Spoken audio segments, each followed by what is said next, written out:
Live from the Lucky Number 7 Lounge in the basement of Dine, Drink, Travel World Headquarters in the barren wastelands of far west Texas, this is Dine, Drink, Vegas, the official podcast by and for those people stuck at home who wish they were in the land of neon lights and bad decisions.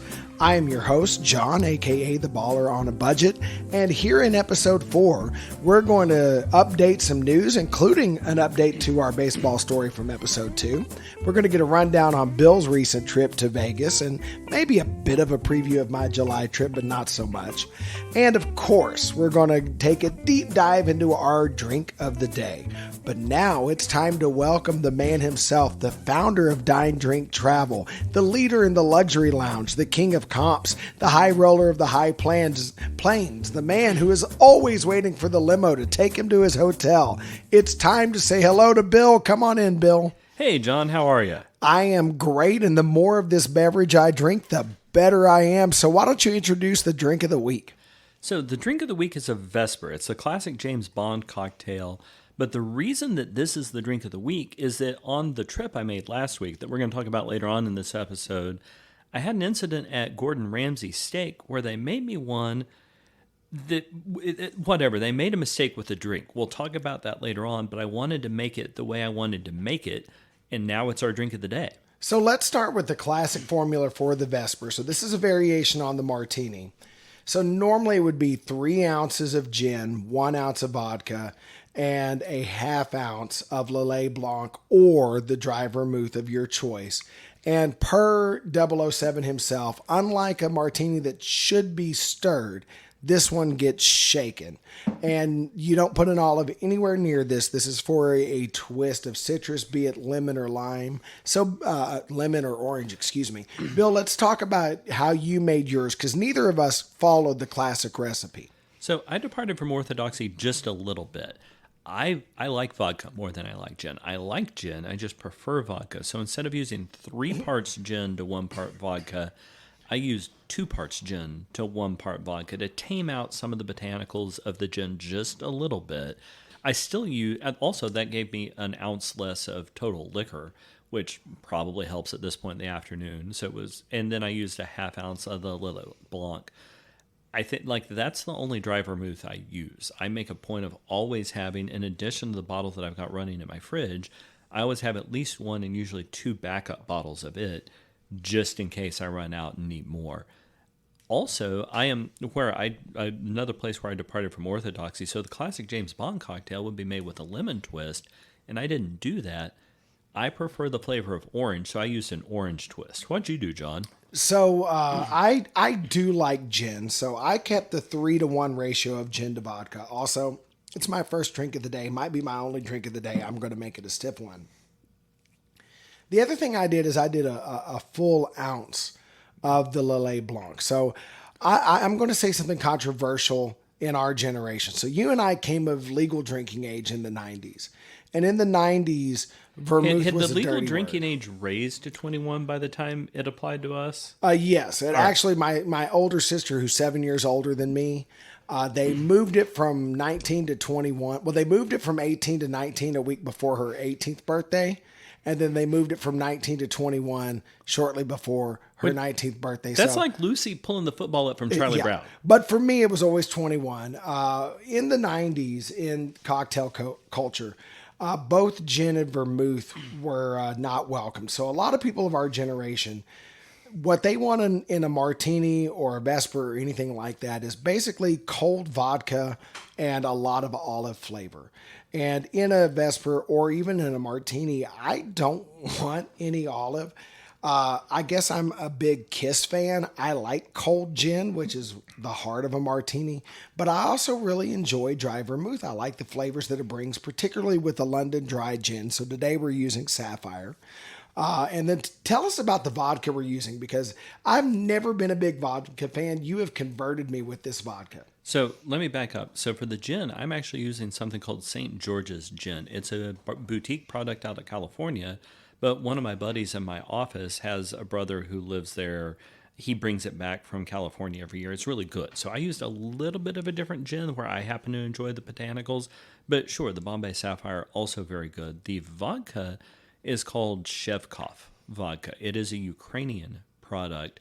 And when it got to be where I didn't want to buy Russian stuff anymore, I looked for a Ukrainian product, and it was just straight up better. It So I've got two different kinds of Shevkov in my house, and the super premium stuff is very, very good. We actually use one half label down from it because it's got some vanilla notes in it that I really enjoy.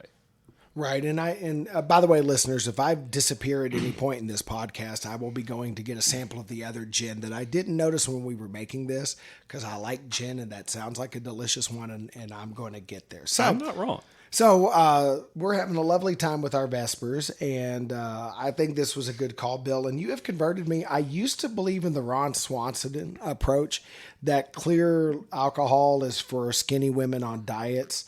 But you have converted me to finding the place in my bar for quality vodka.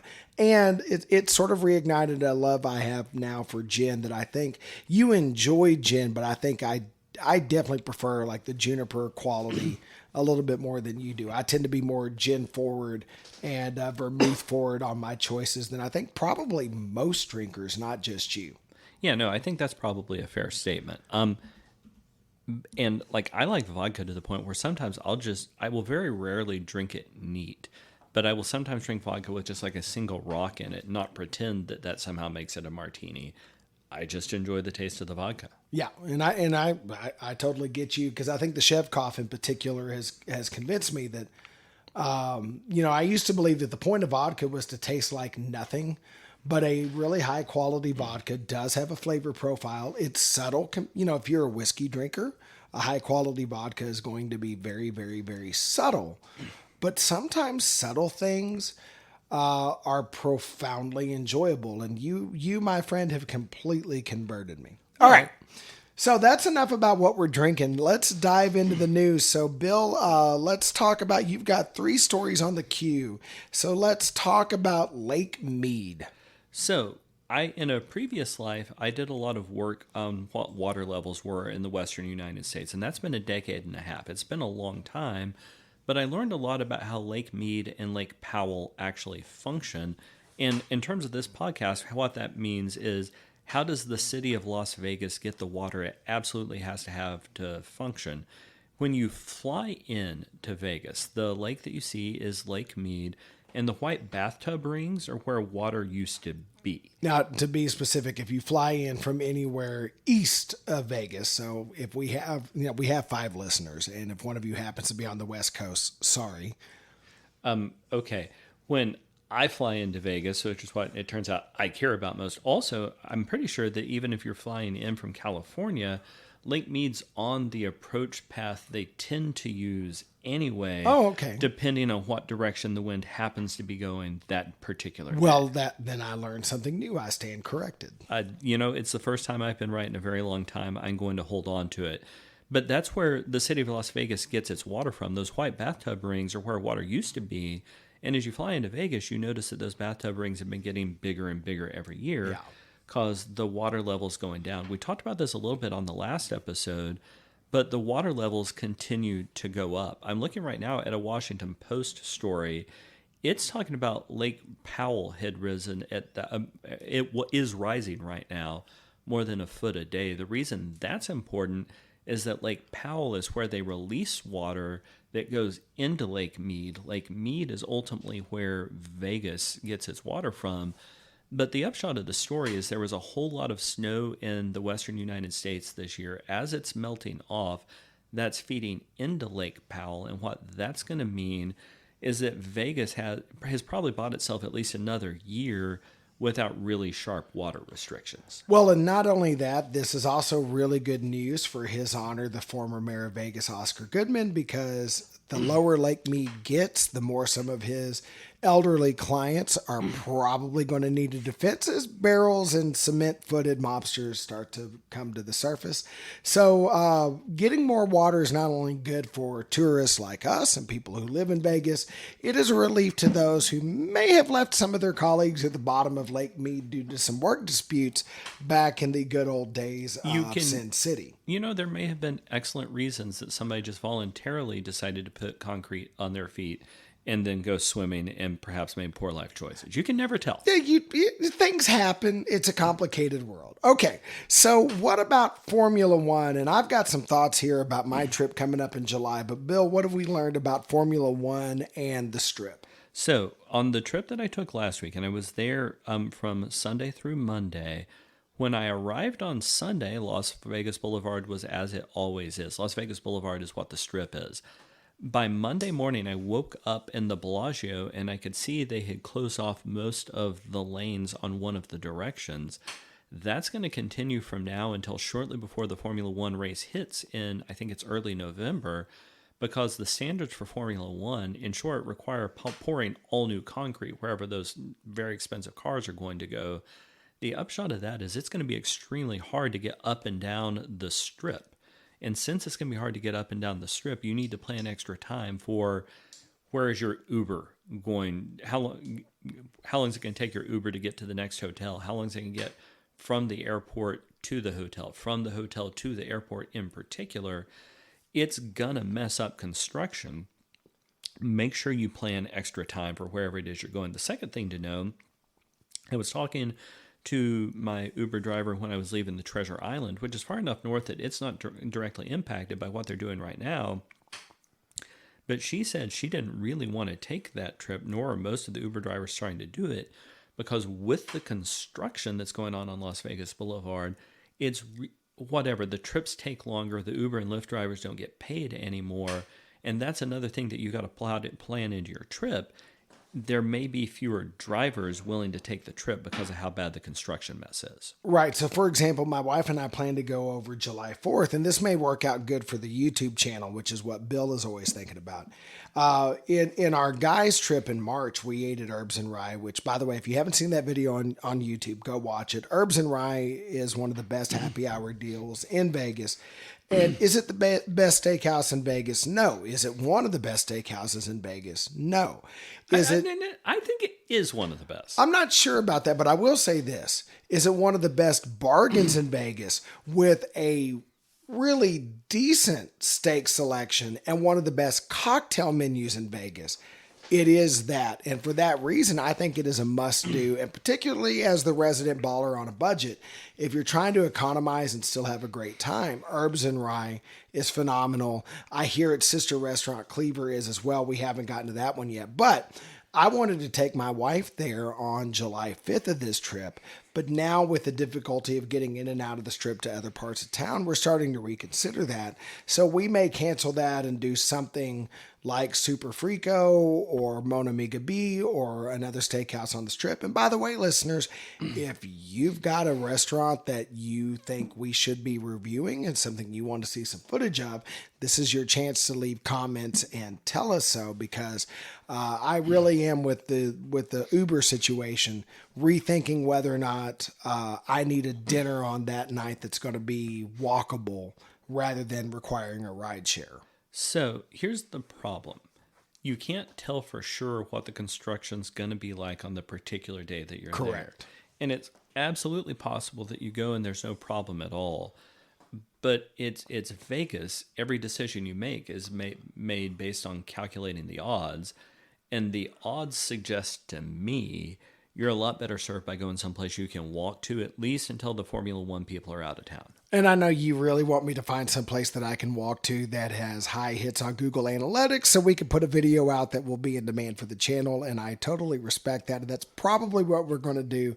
I am a little bit disappointed because I think my wife would have really enjoyed the cacio e pepe at Herbs and Rye, but be that as it may, it's not our last trip to Vegas. Eventually she gets that dinner. And again, I must come back to, it's a really good steak at a good price, but that cocktail menu, oh my God. I don't know what else people want. If they don't have it, folks, you don't want it. Yeah, no, you're correct. I want to argue with you because that's what we do, but you're just straight up right. Yeah. So, and I know my wife is hoping that they don't start building the grandstands in front of the fountains, because one of the things we love to do is catch either breakfast early in the morning, or even better, go get a charcuterie board at, it used to be Hex. I think Hex is closed, but Alexa Bar and Grill is still open at Paris. It's a great place to just watch the fountains. And if they put up those grandstands early, it's going to obstruct that view. You're going to have to see the fountains from the Bellagio side rather than from the Las Vegas Boulevard side. And for my wife, like, she pretty much is hoping to run into Brad Pitt and George Clooney standing in front of the fountains like the end scene of Ocean's 11, because I think she wants one of them to take her away from me. But statistically, that probably won't happen, so she can have her fantasy. I think, none of us are going to be shocked if that happens. I mean, right? who would blame her? Brad Pitt, George Clooney, the local milkman, whatever. I'd leave. All right. So now let's dive into story number 3. So this story's been on a lot of places, but I want to give a shout out again to Scott over at Vital Vegas. You can find Vital Vegas at Twitter, Facebook, and at casino.org. And honestly, a lot of our news updates come by way of Vital Vegas, even when we say there's somebody else, because we saw it from Scott and then we did a deeper dive with somebody else because he's usually first.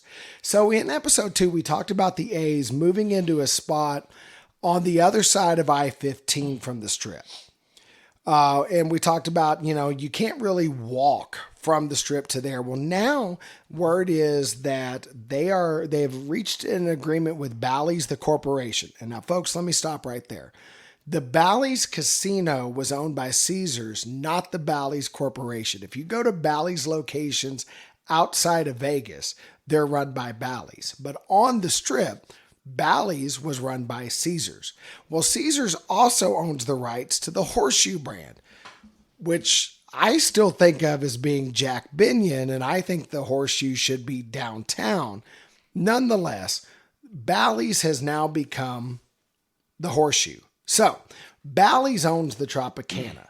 They are going to bulldoze the Tropicana, and they are going to build the A's baseball stadium where Tropicana is now, which is directly across from Excalibur, directly across from MGM Grand, right on the Strip. And they're going to build a fewer rooms than what's in the Trop currently, because you have to fit in a baseball stadium.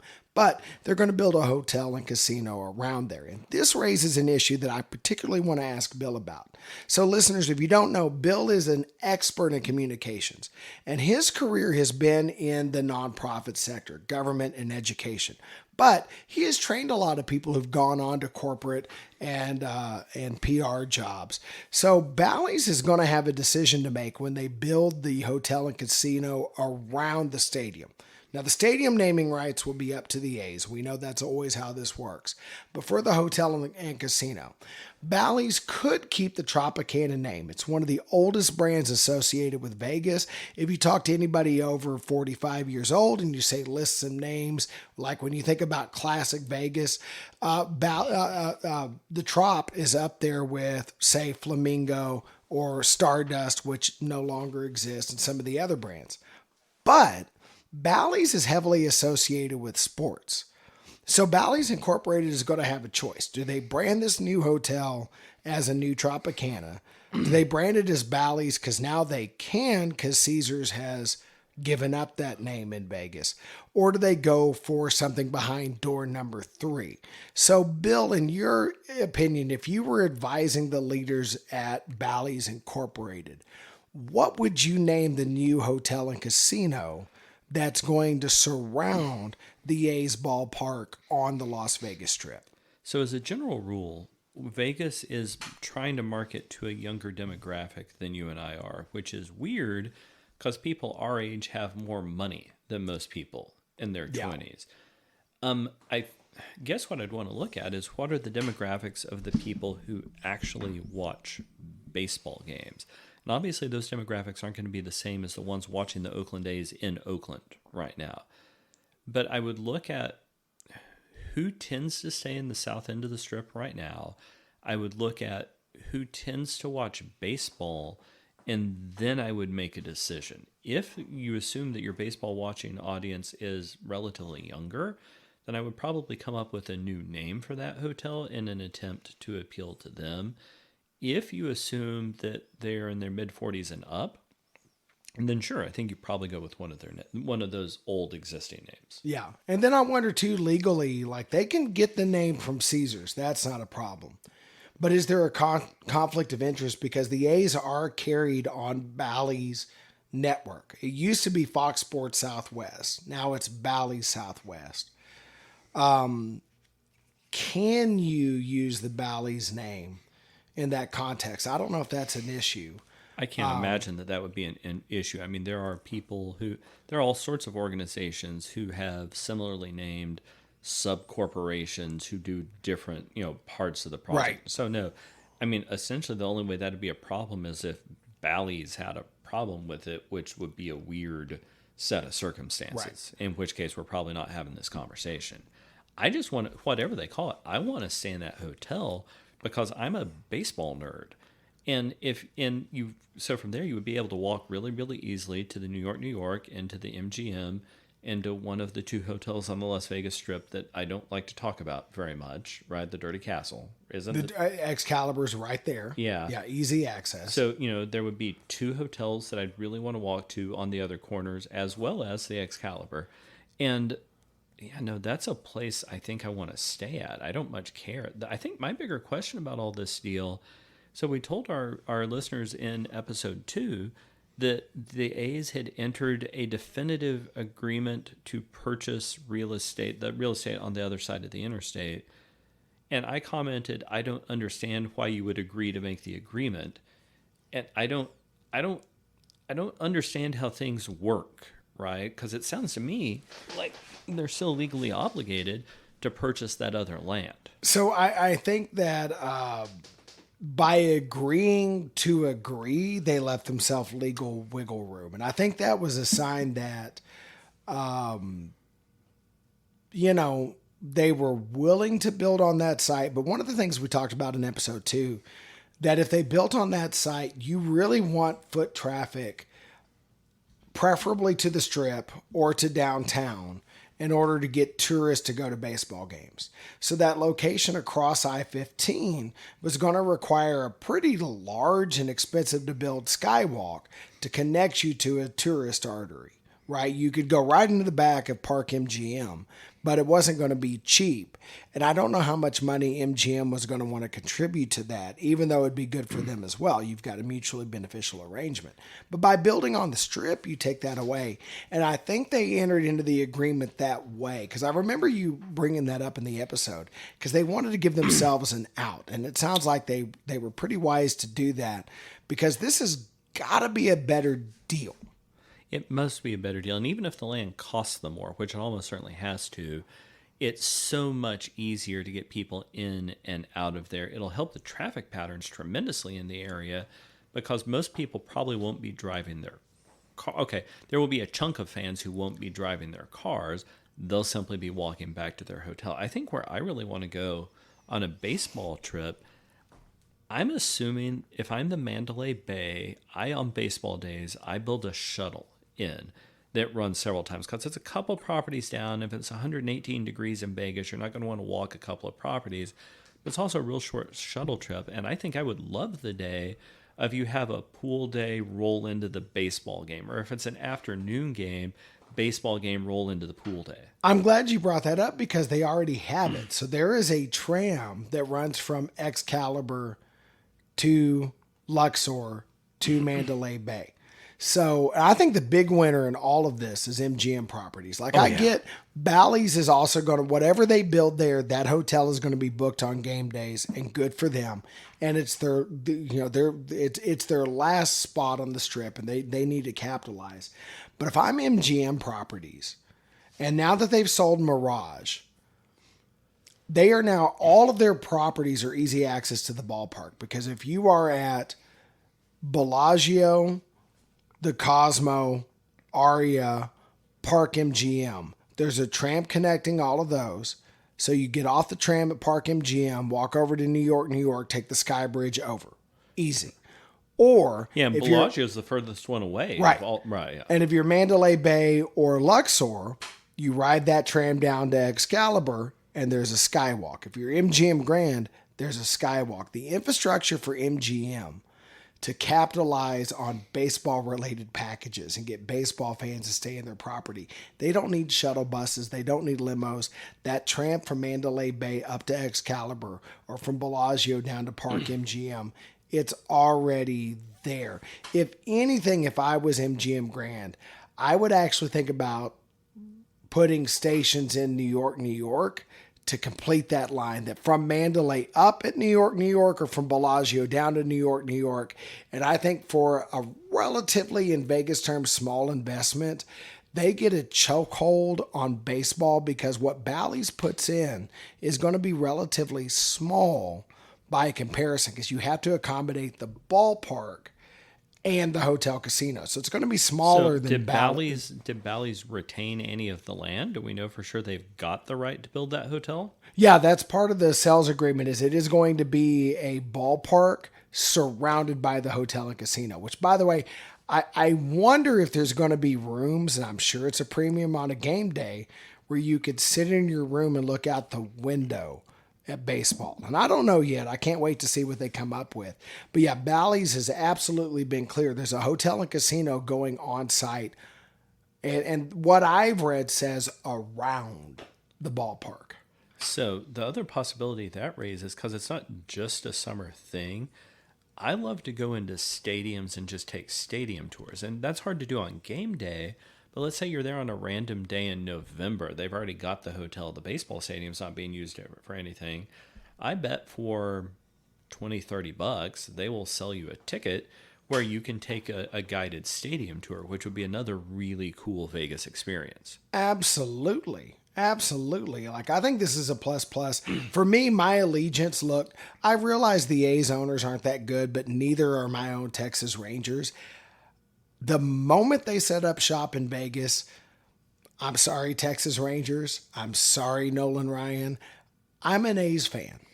Now, and you apologize to Nolan Ryan. Is there some chance he goes Robin Ventura on you for switching your allegiance? I mean, he's like over 70. He could probably still kick our butts. I like my odds.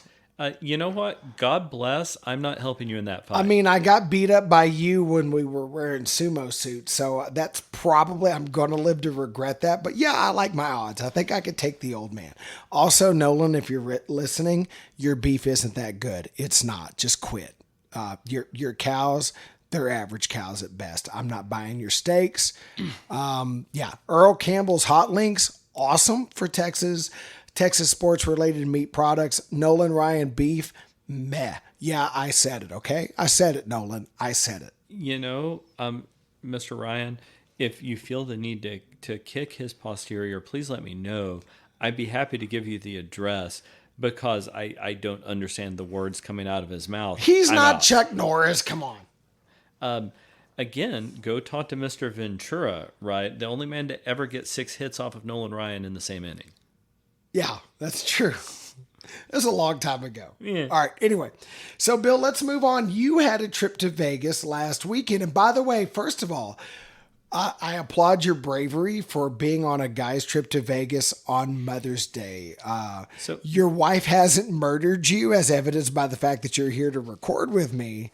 How was your trip, sir? So let's back up. Like, you know my wife and you know me.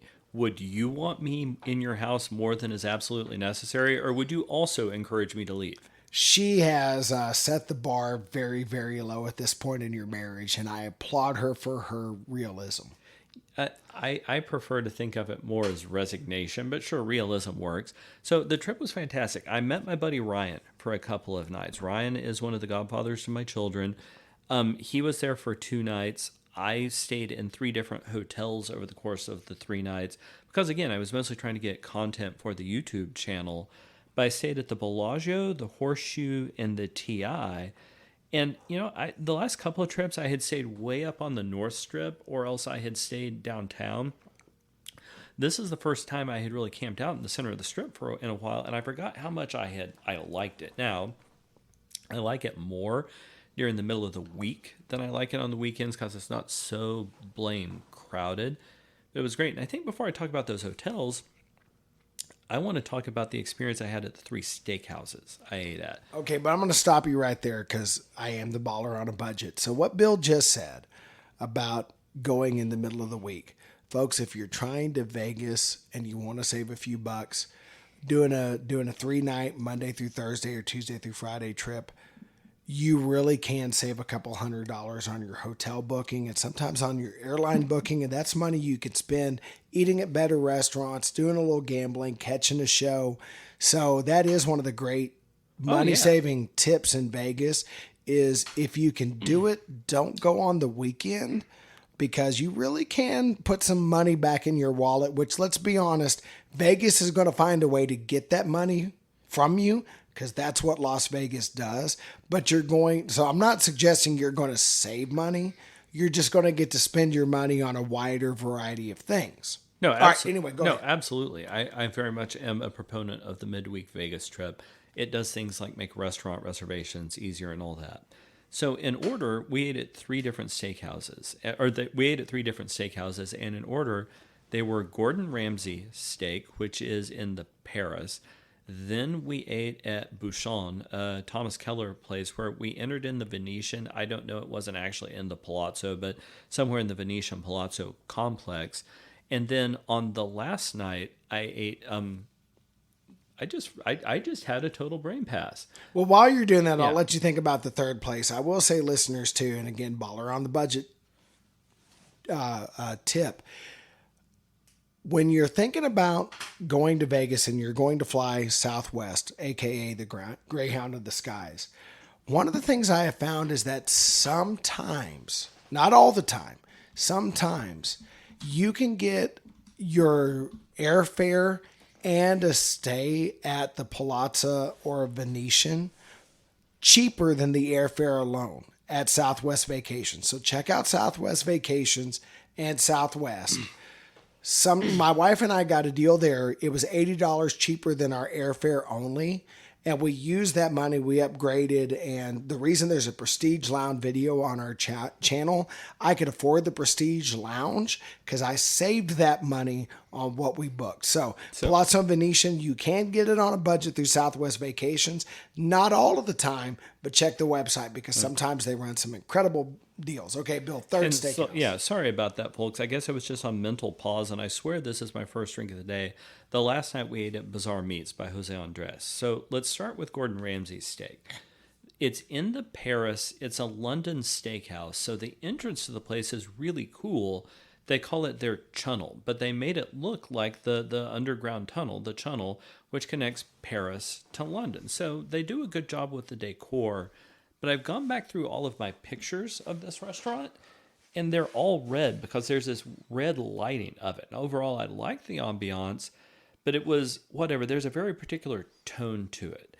I actually didn't get a steak there. I got the Iberico pork, which was delicious, right? Like pork secreto, just right. Like it's a beautiful, beautiful thing, but they overcooked it. I asked for it medium, and it came back somewhere between medium well and well done. Now, the two different pieces of pork secreto they gave me also weren't done to the same temperature as one another. So it was an excellent cut of meat. It was fairly priced. It was nicely seasoned. It wasn't cooked correctly. Now, everything else we had was great. The beef Wellington that Ryan got was really very good. The lobster mac and cheese was good. The hamachi crudo that I got was very, very good. So it was good food. There were just some execution errors that made it not fantastic. I think it was the least successful of the three meals. Also, to our drink of the day at the Vesper. So I ordered a Vesper and I said, quote, I would like a Vesper, but instead of a lemon twist, I would like it with an orange twist. Can you do that? He said, yes, sir, of course. And then they brought me out this beautiful cocktail glass, which had a long and elaborate lemon twist on it. And I figured they just messed up, so I started to drink it. And then he, after that, comes out with the orange twist. Oh, sorry, here's your orange twist, sir. We just have to present it that way because it's the presentation guideline. And I didn't use any words, but the words I was thinking is, what in the actual fire are you thinking? I requested a drink this way. You said you could do it. What point are you trying to make by bringing me a drink other than the drink I ordered? So I don't want to knock this place too much because it was very good. And Ryan enjoyed his meal even more than I enjoyed mine. But of the three steakhouses I ate at, Yeah, Gordon Ramsay steak was the least successful. I would be happy to go back if I'm with a group that really wants to go. I would certainly be delighted to go back for somebody else's money. But for my planning and for my money, no, right? Like there's just no reason to go back there. And you're helping me out because when my wife and I go in July, we were toying around with doing Gordon Ramsay pub over at Caesars. Now we have had a good experience before with Gordon Ramsay burger. I think what I had there was the best burger I've ever had in Vegas. But the reviews of both the steakhouse, the pub, and Hell's Kitchen, so we'll put all three of the other places in there, that I've seen online have been mixed at best. And it seems to come down to the night you show up. So, and Ryan had on a very different night been to Gordon Ramsay pub and Caesars with his wife and enjoyed it. He actually thought that's where I had made reservations. So, Right. again, not bad, not worth it. Now, the second night, we ate at Bouchon by Thomas Keller, the place which we walked in through the Venetian. I don't know if it's technically in the Venetian or the Palazzo. I just know a security guard yelled at me when we walked out, and I was apparently going into some guest elevators or something. So like was that. the carpet red or blue? Probably. Okay. Yeah, no, like Yeah, if it was red, it's Venetian. If everything starts shading blue, it's Palazzo. so I should have paid more attention. No, it's Vegas. Sometimes discerning anything in Vegas gets to be very difficult because Vegas. Well, and also I had spent a lot of that afternoon answering some work emails, and after that I had made some Vegas related choices, which caused me to not necessarily notice some of the finer details, such as the color of the carpet. Totally understood. So we walked into Bouchon, and Thomas Keller is the chef there. Thomas Keller is the Michelin-starred chef. I think he's got 3 Michelin stars for French Laundry, the place he runs in wine country in California. And he runs this place, and the decor is beautiful. It looks very much like a French bistro. And I was a little suspicious when we walked in because celebrity chef places, I think a lot of times are overrated. And I just done the Gordon Ramsay thing, which I thought was overrated. But we walked into Bouchon, and we got there early, so we sat at the bar. I didn't know if you knew this, John, but sometimes I like to go to the bar. I've seen you do that, and I applaud your choices, sir. Very good. So we sat at the bar, had a great time, a wonderful bartender, had a great meal. But when we were talking to the bartender, he said that Thomas Keller is actually there 3 or 4 times a year. Oh, wow. And when he comes, he'll stay for like a week and work the kitchen and stuff like that. So Thomas Keller is actually directly and centrally involved in the running in it. And for your baller, this is where your baller on a budget meets my luxury limo sort of guy. He had a steak frite, so a lovely hanger steak with a garlic butter on top, along with some super crispy French fries that were $49. Oh, And I can wrap my head around that number. Yeah. yeah, right. Well, and it's at a super high end steakhouse right in the fat middle of the Las Vegas Strip. In one of the most beautiful, by the way, if you have not been through the Venetian in Palazzo, one of the most beautiful properties on the Strip, I would say it rivals Bellagio. It really does. No, that it absolutely does. It just ultimately comes down to a matter of aesthetic preference. But this place, like it was, I don't know. I think I like that place more than Oscar's downtown. And up to this point, Oscar's had always been my favorite steakhouse in Vegas. Part of it's because the food was as good as Oscar's. Part of it's because the decor profoundly different than Oscar's, but I judged it to be as good. It's just a different theme. But then it's just relative to what you get so darn cheap. That place was hard to beat. Okay. And I like a good bargain. I'm a little skeptical insofar as I think that Oscars is the culmination of Vegas. If somebody were to say to me that they had an airport layover of 6 hours and they only had time by the time you get out of the airport, go grab a meal and walk through a property and then get back to the airport, they could only go do one thing. I think the thing I would tell them to do is go eat at Oscars, because I'm not saying Oscars has the best food in Vegas. I'm saying that overall, the combination of food, vibe, and story, there's nothing more Las Vegas to me than Oscars. Top of Binions is also up there. Prime at Bellagio with the view of the fountains is also up there.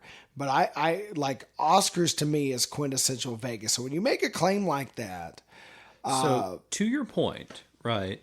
To your point about it being the quintessential Oscars being the quintessential Vegas experience, sure, I get that. And if I'm only going to go to Vegas once in my life, Sure, that's a quintessential Vegas experience. Also, I thought the food at Oscars was out of this world. The food was great both places. I happen to like the vibe there. They also had some more non-steakhouse choices for, if there's anybody in your group who wants that sort of thing. So yeah, I like it. The other place I went to that I thought was as good as Oscars was Bizarre Meats by Jose Andres. And I went there solo, and I'll be honest, I didn't have a reservation, right? I just walked in because they don't make reservations for parties of one. I rolled the dice because it's Vegas. Rolling the dice is the thing you do. Absolutely. And I walked up and said, "Hi, I am a party of one. Do you have any bar seating?" And they said, "Yes, of course." And I went and sat at the bar, which was a perfectly lovely way to enjoy that meal. So Jose Andres, yet another celebrity chef, and apparently he is only there like once a year. The bartender slash waitress I had said, "Well, he has like 40 restaurants." Okay, fair. I said, "When he is here, how long does he stay?" To which she said, "Oh, all night," which means that he flies through Right. that restaurant. But clearly, someone on his team, pardon me, trained these folks very, very well. It looks like what I imagine a Spanish restaurant to be. You have, in a couple of different spots, live flame and live grills working. They have the cuts of beef out where I assume you could select the particular cut of beef that you had. So I had a couple of cocktails, and this video will go up on the YouTube channel, but like the smoked Manhattan I had was just beautiful, and there was a lot of artistry in it. I had what they called a Mediterranean gin and tonic that was great, right? Like, so both of the drinks I had were great. I started with a gazpacho, which was a tiny little thimble of gazpacho. Like, I think I had like three sips of it.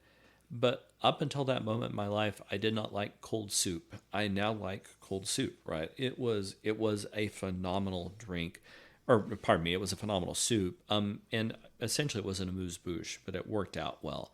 I then had the beef carpaccio, which was from, I think, Vaca Viejo, like from particularly old cows, which somehow worked well.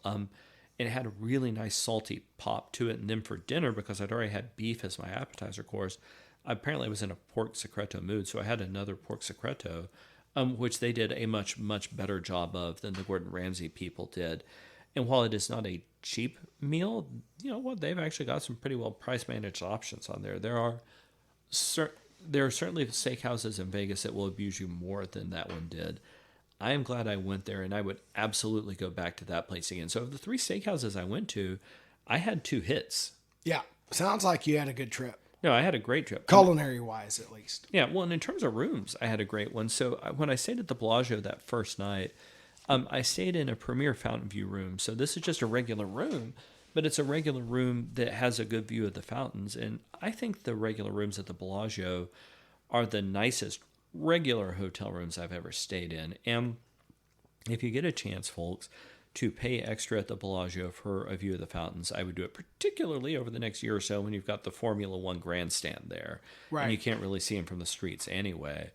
But no, I loved my stay at the Bellagio, but that's a place I already knew pretty well. The second night I stayed at the Horseshoe, and I paid $29 for this room. Now, $29 plus the way Vegas does resorts fees and taxes and early check-in fees and all that. I think I paid $3 trillion for the room. Whatever. There were other Probably fees. about $70. Yeah, something like that. And right? let's stop there, okay? Because there's cool. a lot of online controversy about resort fees. And I am the more budget conscious of the two of us. So this may surprise you. I'm not bothered by resort fees. Like, I understand they want to be able to put up low room rates online, and they're going to add that in there. But I have often found that, like, even with a resort fee, a run of house room at a nice Vegas property, on some nights, even Bellagio, although post-COVID Bellagio's prices have gone up, that if you add in the room rate and the resort fee, you can get a nice room in Vegas for less than staying at a La Quinta in Amarillo. And yeah, that's easy math as far as I'm concerned. No, I get it. I actually don't think I I paid a resort fee. That may not be a thing that Caesars does. Sorry, it's been a long time. Oh, it is absolutely a thing that Caesars does. Okay, Yes. I was looking at my bill. Things confused me. There were other numbers on there. I know I paid a significant early check-in fee, but whatever. Overall, it was an inexpensive room, which, as you put it out, less than the La Quinta and Amarillo. The Horseshoe may be the best value call in Las Vegas, because if you can get that room for $29, which practically speaking means I think I wound up paying roughly $100 Okay. after all the various fees. But I was just in a standard guest room, and it was enormously huge. I didn't have a strip view, but the way the room worked, so I was looking north out of my room, and I could see the high roller. I could see a good chunk of the North Strip, so it was still a nice enough view. A huge room right in the center of the Strip. So is it my favorite hotel in Vegas? Well, no. But it's close enough, right? Like they had, so the high limit blackjack table downstairs was $25, which was not only was it paying 3 to 2 for $25, but it let me do things like surrender on bad Oh, wow. bets. So I wanted to ask you about that because one of the things I was curious about. So the Horseshoe brand in other markets, which again, listeners, Caesars owns the rights to the Horseshoe name in Vegas, but anywhere else you go in America, Horseshoe is owned by Binion's. And Binion's philosophy in their casino is to make it right by the gambler. Like that's Jack Binion said that as a mantra. And don't get me wrong, even in the best casino, the odds still favor the house. But They're just not abusive about right it. in a Jack Binion's place, the odds were as good as the players were going to get. So with the change from Bally's to Horseshoe, I wanted to ask you: is Vegas honoring the legacy of the name and giving good value, or are they kind of like trading on the history without doing right by the player? No, they were absolutely giving good value. The other way that I think they were, in terms of gambling odds, the other way I think they were trading on the history of the, actually incorporating the history of the name. And I should have probably talked to you about this before I announced it on air, but whatever. You and I at some point soon are going to go eat at the Jack Binion Steakhouse inside just because it looked cool. And if I say, hey, John, they have steak and whiskey this way, I bet I can get you to get on the bus. Yeah, that usually does enough for me. Yeah, Yeah. So I'll go. No, I actually really like the Horseshoe, and given the location and everything, it is the best value deal in Vegas. Like I would rather stay there than stay at a similarly priced hotel downtown. And you're talking about the same budget numbers at Right. that point. The third night, I went to the Treasure Island, which is an old friend. I had gone through a period during the last recession, 2010, 2011, whatever, where I was staying a lot at Treasure Island to the point that I was getting comps there. That's no longer true.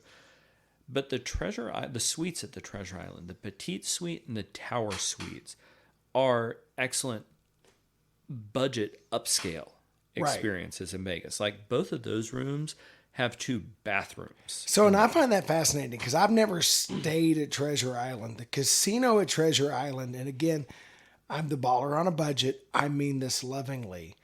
The casino vibe at Treasure Island feels like the game room at a Flying J truck stop in Abilene, Texas. And I mean that in the most positive way possible. Like TI's ground level floor does not exude luxury to me. It does exude fun. If you can't have fun dancing at Gillies, teaching Marge from Milwaukee how to two-step, every Texas man should be able to do that. Like, I love hanging out at TI. I've never stayed there, but I don't think luxury when I think TI. I'm going to use a different regional analogy. When I think TI, I think the Tin Cup Country Club in Merkel, Texas. And if anyone in Merkel ever listens to this, y'all are all my people. And we love Tin Cup. Oh, goodness. Oh, my. This is not... So you're correct. It's not an overall luxury property. But in terms of the casino, it is the best gambling odds on the Strip overall. Like, just bar none, the best gambling odds on the Even Strip. better than Casino Royale, which I realize you're afraid of getting stabbed in that joint, but the odds are not bad at Casino Royale. Okay. It is the best gambling odds of a place that doesn't make me fear for my life. Thus, it is the best gambling odds on the Strip. But the rooms themselves at TI are way nicer than the casino floor. And if you go into the petite suite or the tower suite, those are as nice. Okay, that's not true. They are a simulacrum of as nice as any room in Vegas. If you poke underneath the covers, there are some things which are kind of weird, like thermostats that say high, medium, and low rather than set to an actual temperature and stuff like that. But you know what? I would like this room I was in. If this was the Labor Day trip you and me and our buddies take every year where we watch football, I mean, it'd be a great. There's 2 bathrooms. There's plenty. There's a table, a big couch, a big TV. You just sit there and watch football and drink beer all day, and it is the cheapest way to lose money in Vegas. Yeah, and that sounds like a plan to me. So one other thing I want to talk about out of this trip before we start to sign off for the day. On this trip, I found my new favorite spot in Vegas. Okay. I like to smoke a cigar about once every however often am I in Vegas. Like, I'm not a regular cigar smoker. But every now and again I enjoy it, and I enjoy the vibe and the ambiance of those places.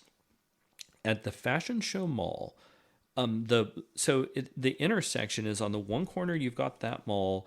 Then the rest of the intersection, you've got the Treasure Island, the Venetian Palazzo, and you've got the Wynn Encore. So that's the neighborhood. When we go for Labor Day and we're staying at Resorts World, this is easily accessible, is what I'm hearing. Oh yeah, no, absolutely. Okay. So the Davidoff of Geneva Cigar Bar, beautiful. If it was going to be a peak time, I would probably want to call and make myself a reservation. It was a Tuesday afternoon. I just walked in. They've got both indoor and outdoor seating. Most of the outdoor seating is covered. Pardon me. Some of it, though, they've just got tables out facing the strip, and there happened to be a lot of cloud cover, so the temperature was pleasant.